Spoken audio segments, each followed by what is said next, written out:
Hi guys! So ngayon, ipapakita ko sa inyo yung dalawa sa product ng Wellness Whispers na meron ako. So, unahin ko muna to. Favorite ko na hormonal imbalance banana melon milk. Ayan. So, maganda to sa may mga PCOS kasi yung ingredients nito is good for PCOS talaga siya. And ginawa talaga siya ni Miss Danny Barreto para sa mga may hormonal imbalance na kagaya ko.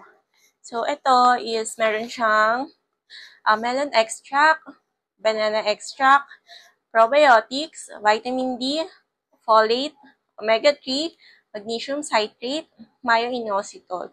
So, sa isang pack na ganito, meron siyang 10 sachets. So, next naman itong winter melon milk tea. Meron siyang hydrolyzed marine collagen, biotin, beta-carotene, rosemary extract, kale extract. Ayun. So, sa isang pack na ganito, meron 10 sachets. Meron ako ditong baso na may tubig na. Unahin ko tong winter melon milk tea. Natikman ko na to guys ha. Papakita ko lang sa inyo before ko pa maubos.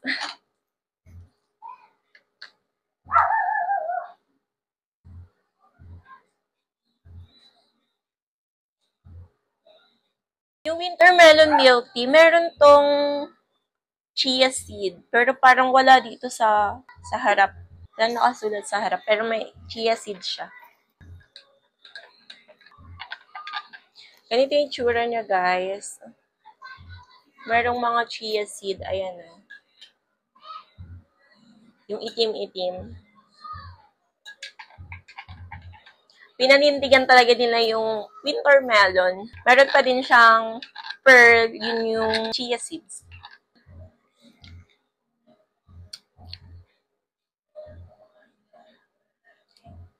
Sarap!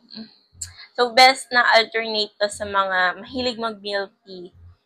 So, ito kasi yung ingredients niya. Super healthy compare sa normal na milk tea na binibili natin sa labas. Lasang-lasa niya talaga guys yung winter melon milk tea.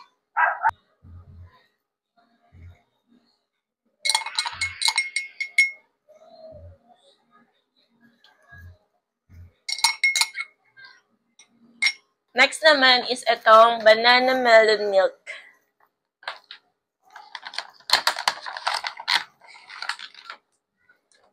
Ito guys, mas okay daw siya inumin 30 minutes before a meal. Pero ako, ang ginagawa ko, after a meal, minsan anytime ko siya iniinom. Nakaka-twice ako nito, pero ang sabi ni Miss Danny, ang interval ay 6 hours.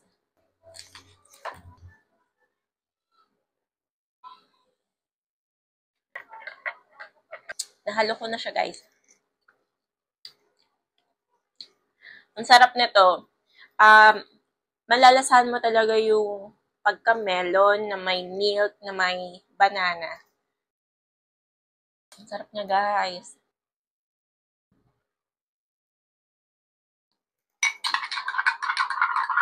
Meron pa hindi nahalo sa baba.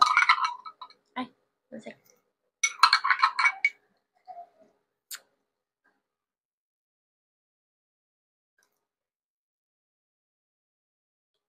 Ang sarap.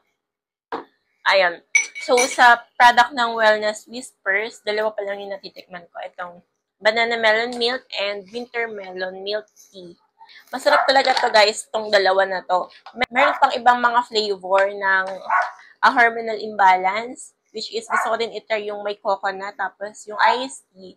Ayun. So, ito, magre-reorder din ako nito. Kasi ang sarap nito, kasi mahilig ako sa milk tea. So, instead na bumili ako sa labas, di naman siya healthy. Ito na lang kasi ang sugar neto is stevia. Meron din siyang chia seed. Ayun lang guys. Thank you for watching.